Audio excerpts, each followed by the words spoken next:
Okay, when I say PPP, I'm talking about the preferential. Hustling, every day I'm hustling, every day I'm hustling, every day I'm hustling, every day I'm hustling, every day I'm hustling, every day I'm hustling. Who you suckers think you're tripping with? Yes, I'm the boss. 745, white on white, that's Rick Ross. Hello, everybody. Hello. I sound like I'm introducing like an artist at a concert of some sort. But hello, everyone, and welcome to the Construct. Welcome to the best construction channel in the land. My name is Upili Legani Mpemba. And on this channel, we dissect the construction market.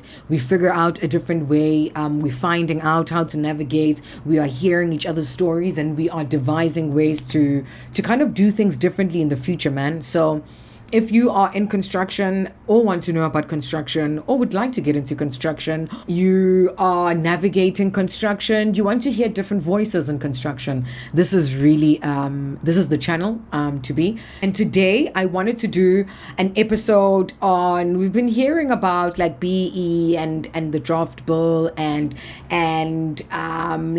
preferential procurement and but I really wanted to break it down. I really wanted to have a conversation about it. And I wanted to kind of speak to how it really affects us as Black SMMEs, because the 2017 drops bill really gave BE like some spotlight. The BE was really the Beyonce of how construction companies were to navigate within the past couple of years. Obviously, that opened up a lot of fronting, a lot of people kind of abusing what BE meant. A lot of deficiencies when it came to the passing of skills and knowledge from the companies that were working back then to the companies that were allowed to work. A lot of people just rushing to do a lot of things because, like business had to go on, like this thing literally changed overnight, and all of these white companies had to kind of just, do a lot of things to kind of change the way they were operating, and I honestly feel like I think the BE conversation hasn't been had from like a man-to-man perspective, what does BE really mean for us, Black people that are moving within the industry? It just means, like we've had decades and decades of not feeling like we were part of an ecosystem that we've literally broken our backs for, So I think the conversation it's not, the thing is, it's not even a conversation, but it's just like, what does BE really mean? Like, if you are really adapting BE into your company, what does that actually mean besides the compliance part? I think once people start understanding, once they understand that once you generate an ecosystem of that is fair, and that is pushing the people that were disadvantaged at some time, that were kind of restricted from navigating the market, it's literally leveling the playing field, understanding that, a lot of people in construction, they always play with previously disadvantaged. We were previously disadvantaged for a while, and BE is kind of just leveling the playing field. I think it's for me, it's that simple. It doesn't mean that now we are trying to take over white companies and suffocate them, but it means, if there are certain times where you guys where some people need to take back in order to give preference to the people who were incapacitated at some point, then I think that's fair. And once we look at it like that, then it's I feel like it's going to be a different conversation, instead of just, just you want BE because you want to comply. And if wanting to comply is because you're oblivious of what it is, or you're just not interested, I think we really need to have those conversations, so we'll know if people are not interested in the construction market, if people are not educated enough in terms of the construction market, because BE is a huge part of everything that is happening within the market, in this market specifically. There are a lot of other markets that navigate this, but this is the one market that really pushes out, and it is important that BE is one of the cornerstones of how this market operates. So obviously when everything came out last year about the amendment, it stirred a lot of pots, like, and a lot of people, it made, like, I was upset.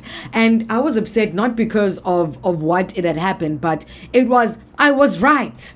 I was right. They don't see us, and I was just like, and I think that's what upset me more. It was, we had BEE, but there were still so many injustices, and there were so many things that were happening in such an unfair manner. And now they're taking that away now. And it's just like, yo, like, how are we supposed to move? Because a lot of people in this industry, there's something that a lot of people in this industry don't want to move.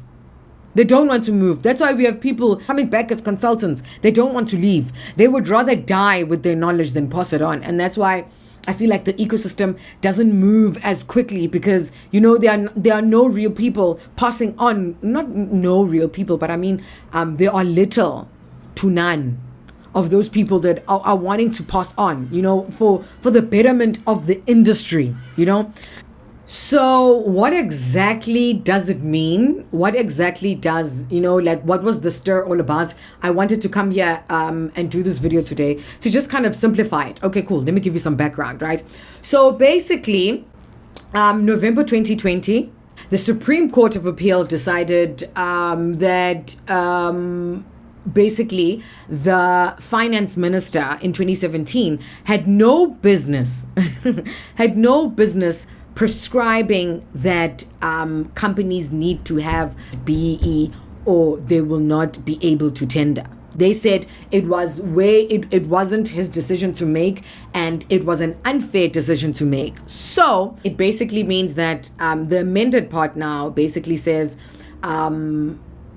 you are not obligated to be 100% now to qualify. But there's the 90-10 and 80-20, right? Okay, so what is gone from the new PPP? Pre-qualification. So basically, you don't need to be black owned in order to pre-qualify for tenders. The second thing is the local content and manufacturing is gone.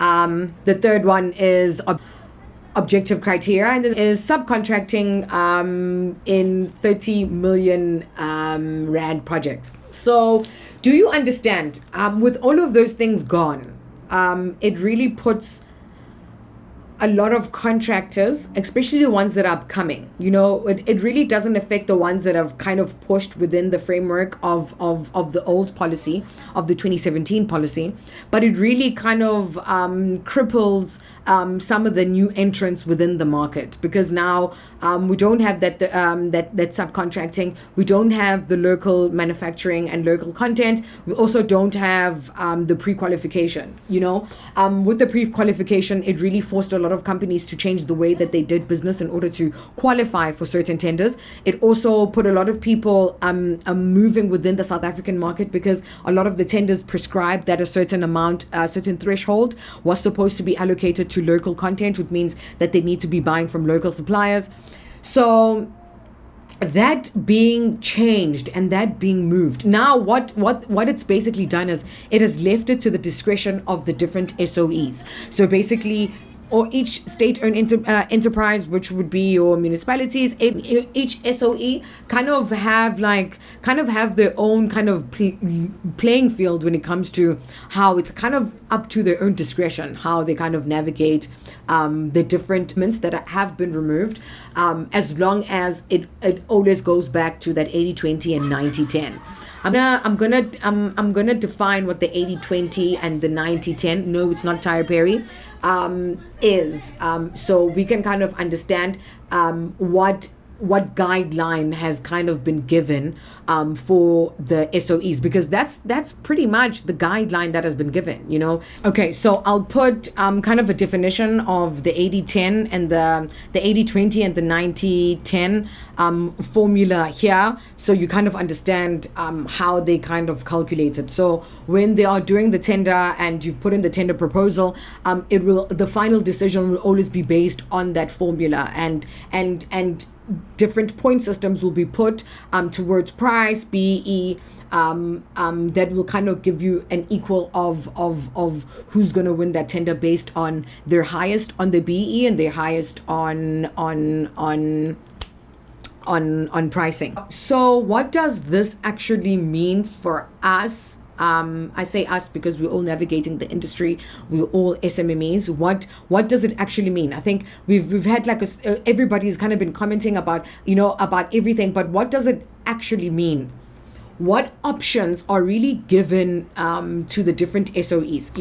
What does it actually mean for us? I thought, instead of us answering it like that, let's see the different options that SOEs have within the amended bill, right? So last year, SOEs needed to freeze most of their tenders because Treasury and procurement weren't really communicating in the right way, and so a lot of people were kind of confused. So a lot of tenders, before there was clarity, it was like, okay, let's stop on all tenders. Let's freeze a lot of tenders. Well, not everybody froze. Most of the small ones froze. Awarding tenders until we kind of have clarity on how we are going to go at this going forward. So what were the options to a lot of SOEs when it came to the amendment of the bill? Some said after the drafts were released, some said, you know what, actually, we don't. Yes, we know that now. We don't. Now we know that it's amended, but it's fine since it's up to our discretion. We are kind of going to just stick to the 27 regulation. So that's how we're going to be moving with this. ESCOM did that, so they kind of didn't change how their procurement and how their procurement was being calculated. And then some of them froze and they kind of applied for a deviation from competitive bidding. So what that basically means is that when a lot of companies, which caused a lot of the stir, because a lot of SOEs were putting in requests to kind of deviate from a lot of the tendering based on just, sometimes they weren't getting the right suppliers. Sometimes, the right quality wasn't received. Like they weren't really getting the right supplies within the tendering system. So they would kind of want an exemption or a deviation. They would have to apply at National Treasury to kind of deviate from what the 2017 regulations were. So same as now, what now they've done is some of them are applying to deviate from competitive bidding. So competitive bidding meaning you kind of just scrap out tendering fiasco, and you kind of go straight to the supply that is known for that thing, and they kind of send you a proposal on how they kind of propose that problem or create solutions, because obviously they would be the experts. So that kind of cuts out the whole you having a lot of people kind of tendering in. They kind of just go straight to the person that is supplying that product or service. They send in a proposal, and that kind of how the project is awarded. So that's another option that a lot of SOEs kind of used. I know that Transnet does that sometimes, and some would ask for exemptions from different provisions of the act. So depending on what industry it was, like we went through a lot of, like, for instance, the past 3 years have kind of been very rough for the steel industry. So can you imagine when it came to tendering within that field at that time, a lot of the content had to be imported. So that those type of exemptions would kind of be made for certain tenders that needed a certain amount of material that wasn't necessarily available within a certain time frame for a certain SOE. So that's another option that they had. The last one was people, SOEs that went in and were like, okay, cool, you guys have changed, you have amended it. We're going strictly with the ones that now have been kind of put out. So basically saying that companies don't necessarily need to be 100% black owned in order to qualify to tender. So eThekwini municipality has kind of done that. Now they've kind of opened the gates. Now they are starting to trade with those companies again.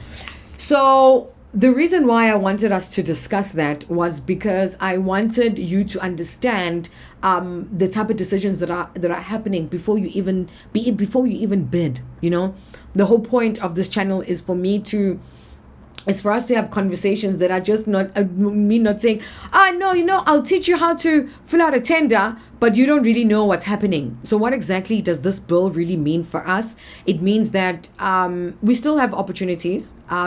They just have given a lot of white companies a bit of their power back. And I say it back because they've always had it. And the 2017 bill kind of stripped the power away a little bit from white monopoly, and obviously it caused a ruckus. And in as much as they are saying they are putting such a bad light to what BE is, any new bill that's going to come out is going to have a bit of resistance. It's going to have its own teething stages. It's going to have its own, but that's how you create, you kind of make it better. You don't scrap it altogether. A lot of people were fronting. We knew that, and it became a criminal act. But we can't really take away from the amount of black push that has kind of happened within the past 5 years that this bill has kind of come out. Yes, a lot of things didn't go as great, but it gave a lot of people opportunity. And obviously it was our first, when it comes to black people, it was our first time in the mud, like in the proper mud, playing with the big dogs, because now the big dogs needed the small dogs in order to operate, which created a different kind of, ecosystem within construction. We were very interlinked. A lot of people were kind of acting out of panic, but a lot of people also got opportunities, and I don't want us to kind of take away from what that bill really did and how we are going to go forward. If we can kind of trust the SOEs to kind of to do things within their own discretion in the right manner that is going to benefit the previously disadvantaged, I don't necessarily know. I think really I think a couple of people need to come together to discuss what really BE needs to happen, and that BE is not a privilege. BE is being fair. It's not, you guys, no, it's being fair. So when you go into tendering now, it also means that we also have to be very alert within the way that we tender. We need to be tendering for the long haul. I think a lot of people that were diving into tenders just because you could qualify, now it's going to be different, because you really have to have intentional pricing when it comes to the way that you're going to be tendering. The way that you tender is going to be has to have a lot of strategy now, because you are not just going to make it by the virtue of being black. That's not going to happen. So the way that we tender, the way that we understand what we are doing when we are creating those businesses. We are not creating tenderpreneurs anymore. That period is gone. Now we are starting to create sustainable companies that are navigating the built environment, and conscious companies that are trying to create a different legacy when it comes to black entrepreneurship within the built environment. So I'm for that. I'm for those conversations. I'm for us having to learn, and I think that's the one thing that we shouldn't be shy of, the fact that we are still learning. I think once we could become aware of all of that, then it puts us in such a great position, because when you know that you are lacking in something, then you strive to get it. So I think we have to come with opportunities of learning, but we also have to trust that and push and talk and communicate when it's not happening within a fair manner. So the way that black businesses are going to operate within the built environment is going to be very different. It has to be very intentional, and everything that I've stated before. But we also need to be very conscious of a lot of things. All right. So thank you for coming on to another episode. I thought, let me come on here. Let's talk about what BEE means to us. What does BEE mean to you? I think also BEE, it's not relative, but I feel like everybody has a personal story about what BEE means, and the only way that it's going to work is if we internalize it within our culture, our corporate culture within construction, in a manner that is understood not just by Black people, because at this point it serves us, but by the whole industry, in hoping to make it better, So again, if you are new here, please don't forget to subscribe. If you are coming back, thank you for coming back. You are welcome to a construction channel. If I haven't said before, my name is Opilile Mpemba, and this is The Construct, and I'll see you next time.